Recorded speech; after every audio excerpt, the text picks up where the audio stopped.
Buenas tardes. Primero que todo, felicitaciones.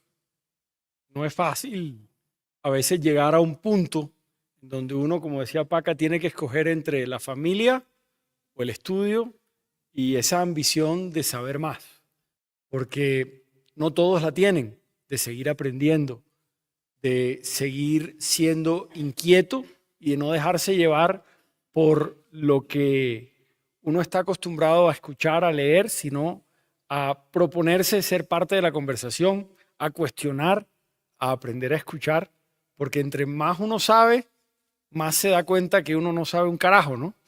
Y que las certezas son cada día menos absolutas. Y cuando Paca me llamó a decirme, vamos a echarle un cuento a este grupo importante de personas que se están graduando, yo dije, ¿qué les digo? Y ahora que la estaba escuchando, lo primero que se me vino a la mente, cuando también me habló del el hito de mi padre, se me vinieron a la mente dos cosas. Una, la frase que él me dijo desde que yo era muy joven, que me dijo, si tú te aprendes una sola cosa en tu vida, te irá bien. Y esa frase era, solo sé que nada sé. Así que hoy, quizás más que ayer, váyanse con el conocimiento de que no es que sepan más por haber cursado esta maestría, sino que tienen las herramientas para hacerse preguntas más importantes, para poder escuchar a los demás y formular quizás unas respuestas en el momento adecuadas. Y eso me llevó, esa ganas de preguntar, de conocer, a meterme en los barrios, a preguntarle a la gente cómo vivía y cómo estaba, a pedirle el baño prestado, que aunque no crean es una de las mejores maneras de conocer cómo vive la gente. Y al final, darme cuenta de una realidad. No hay política pública perfecta. Todas tienen consecuencias negativas. Y eso me costó mucho entenderlo, porque como técnico, que fui una buena parte de mi vida, yo diseñaba algo y decía, mira, esto va a beneficiar al 93% de los barranquilleros y va a tener un impacto socioeconómico donde vamos a generar 30.000 empleos y yo voy para adelante. Y este va a ser un proyecto, y yo era, por ejemplo, el gerente de Puerta de Oro, el centro de eventos. Y empecé con la cimentación, etcétera. Y al lado había un barrio que se llamaba Siape. Y Siape llegó un día y dijo, bueno, jefe, ¿y nosotros qué? ¿Cómo es esto? Aquí hay unas afectaciones durante la construcción. Decían, pero eso no es nada. Y al final, cuando uno se pone a escuchar, hay unas expectativas. O nos pasó hace poco, cuando estábamos construyendo la Ciénaga de Mallorquín y la playa de Puerto Mocho, muchos de los mototaxistas que llevaban a la gente hacia Bocas de Ceniza veían su día a día truncado. Son una estadística, son menos del 1% de la ciudad. Pero si uno no se da cuenta que esa gran obra que uno está haciendo tiene una consecuencia negativa, uno no los mira a la cara y se da cuenta que esa estadística son personas de carne y hueso, que necesitan también una respuesta, que hay que hablar con ellos y que hay que incluirlos dentro de la solución. Y que uno a veces cree, hombre, pero per cápita o por población afectada de pronto voy a invertir demasiado. Pero te das cuenta que la alternativa es quizás hasta la parálisis del proyecto, porque una pequeña población te puede hacer un ruido de tal tamaño que tengas que echar tus planes para atrás o te terminará costando más a largo plazo. Entonces, darse cuenta que uno no se las sabe todas y que es mejor afrontar y contarle a la gente de entrada lo que va a pasar, aunque eso genere ruido, es mejor que simplemente arrancar y esperar que no pase o, digamos, solucionar el tema cuando empiece el ruido. Es mejor afrontar el ruido de entrada, crearlo uno mismo con los diálogos incómodos. Y ahí les doy otro ejemplo que yo he tenido, una discusión muy interesante con Enrique Peñalosa, porque Barranquilla y Bogotá tienen unos parques increíbles. Yo diría que los parques de Bogotá no tienen nada que envidiarle a ningún parque en el mundo. Siento lo mismo de los de Barranquilla. Pero Barranquilla se ganó un premio que se llama Prize for Cities del World Resources Institute por no cómo queda el parque, sino la manera como los hace. La capacidad de co-creación y de, digamos, apropiación de la comunidad. Y ahí recuerdo una discusión con Enrique por dos parques muy emblemáticos. Uno se llama el Parque Japón, que ustedes conocen, y el otro el Parque Buenavista en Barranquilla. Y en esos parques hay dos grandes parques hoy, pero al mismo tiempo dos historias muy distintas de cómo llegar allá. Y muchos dolores de cabeza que yo me ahorré y que él no se ahorró. En ese momento, Enrique dijo, yo quiero hacer un parque, así lo quiero hacer y lo voy a hacer. Y lo hizo. Hoy, después de mucho tiempo, es un parque aprovechado, querido probablemente por la comunidad, pero por muchos años fue un caballito de batalla en contra de él y al mismo tiempo fue una causa de discordia. Barranquilla nos inventamos una cosa muy sencilla. Vamos a sentar a la comunidad, vamos a censarla y vamos a preguntarle cómo se hace o qué parque quieren. Y ahí los aprendizajes han sido increíbles. Firmamos el diseño juntos. Se crea un comité de veeduría desde entrada y al final se crean unos comités para la prolongación de la vida del parque y el buen uso del mismo.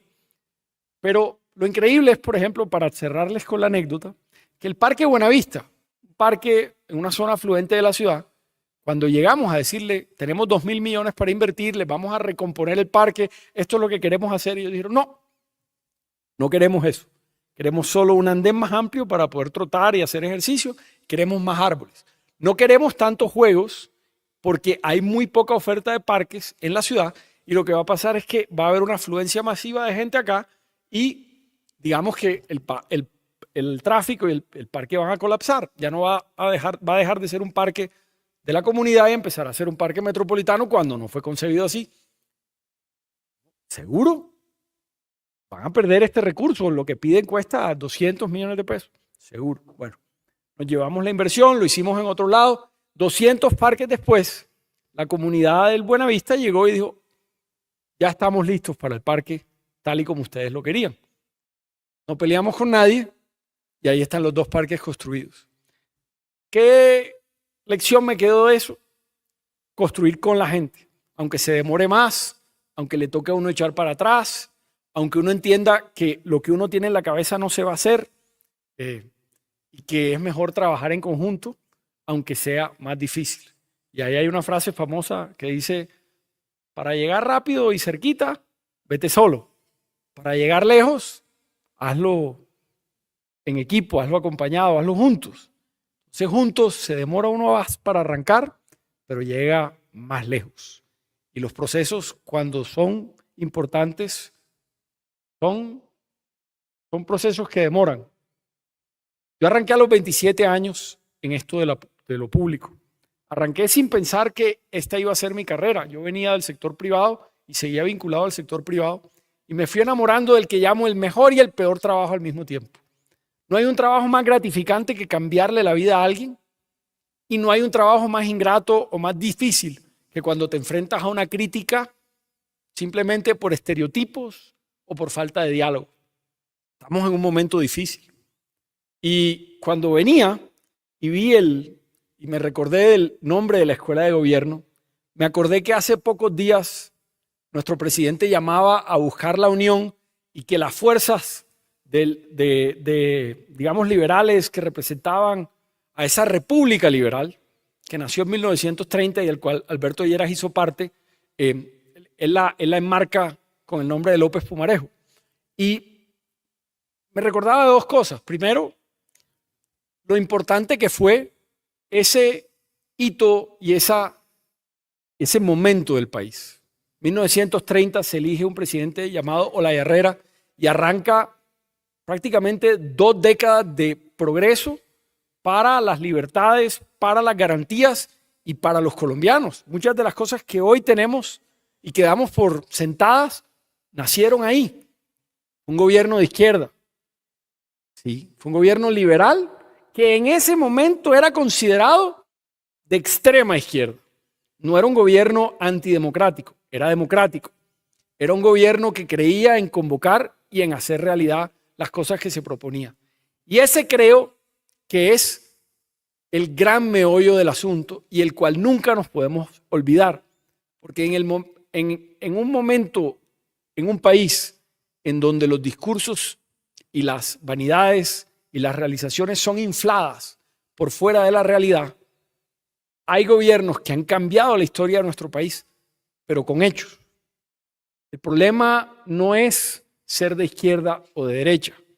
El problema es que no pongas a los colombianos o a los barranquilleros o a los bogotanos o a cualquier persona que tú representes de primero.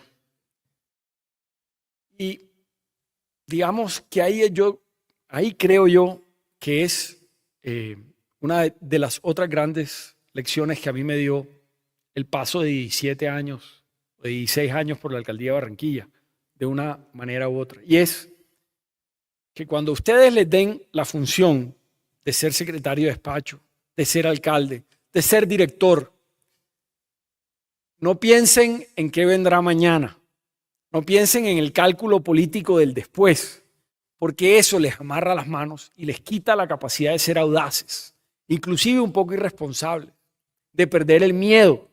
Porque cuando uno está pensando en lo personal, cuando te han entregado una responsabilidad tan grande, terminas teniéndole miedo a la Procuraduría, a la Contraloría y a todas las otras guías y no haciendo lo que, digamos, o más bien no teniendo en cuenta la responsabilidad que se entregó, que es cambiar vidas, cambiar realidades.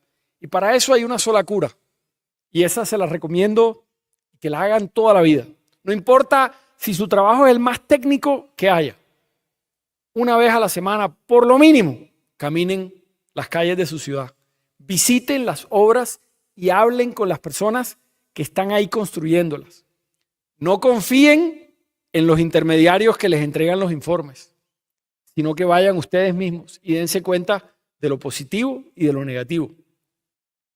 Atrévanse a salir a la calle y a recibir la crítica. No hay nada que los forme más. Y, por último, la otra lección que a mí me quedó en ese escenario fue que al final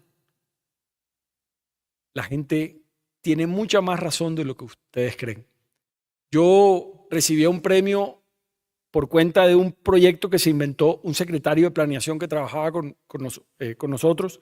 Se inventó una metodología que se llama, que la OEA premió, que eran los planes de desarrollo barrial. Hubo un debate muy grande en la alcaldía cuando lo íbamos a hacer porque era hacer un plan a muy largo plazo de un barrio. Y el debate era, vamos a ir a las comunidades y les vamos a plantear todas las necesidades que tienen y no van a poder planificar a largo plazo porque van a querer todo para allá y eso va a ser un lío. Y mejor dicho, vamos a salir de ahí abuchados y no lo hagamos. Al final nos atrevimos y de ahí salió un diálogo y una capacidad de construcción, de cooperación con la comunidad que ustedes no se imaginan. Comunidades escogiendo, este hueco nos tiene fregados, aquí en esta esquina venden droga, acá en el colegio se está cayendo la pared, pero a mediano plazo se está mudando más gente al barrio y necesitamos incrementar el tamaño del colegio, o se nos está mudando la gente, que por ejemplo salió una cosa muy de macro y de política pública, salió de una discusión en un barrio. Cuando alguien me dice, Jaime, es que de la gente que queda en el barrio, quedamos solo los viejos y los que no tienen un empleo formal. Los jóvenes están comprando vivienda con el proyecto de BIS o de VIP y se mudan a la periferia de la ciudad. En los barrios tradicionales, los que tienen los servicios y demás, solo quedamos los viejos y los quebrados, como decían ellos, y los que son informales. Estábamos creando una diferencia increíble en los barrios y estábamos también teniendo que planificar a largo plazo para una redundancia de infraestructura que ya habíamos construido. Llevamos 15 años haciendo vías y esas vías ya no iban a servir para las nuevas generaciones. Entonces nos empezamos a pensar hasta propuestas de política pública, pero nacen de una sabiduría popular. Entonces, ahí mi recomendación es, ojalá todo esto que han aprendido lo complementen con la sabiduría popular, con la capacidad de escucha y siempre entendiendo que cuando estén escuchando a esas personas, no estén pensando en qué van a responder, sino de verdad los estén escuchando. Esas son como mis lecciones. Tengo muchas más, muchos errores. siempre dije cuando me fui a la alcaldía, le escribí a los funcionarios, les di las gracias y les dije, fueron muchos errores. Me enorgullezco de haberlos cometido. Si no hubiéramos cometido esos errores, no hubiéramos cometido miles de aciertos. Y eso es otra cosa que como funcionarios públicos mucha gente no es capaz de decir. Y es, la embarré, me equivoqué, vamos a recomponer esto, vamos a mirar, vamos a recular.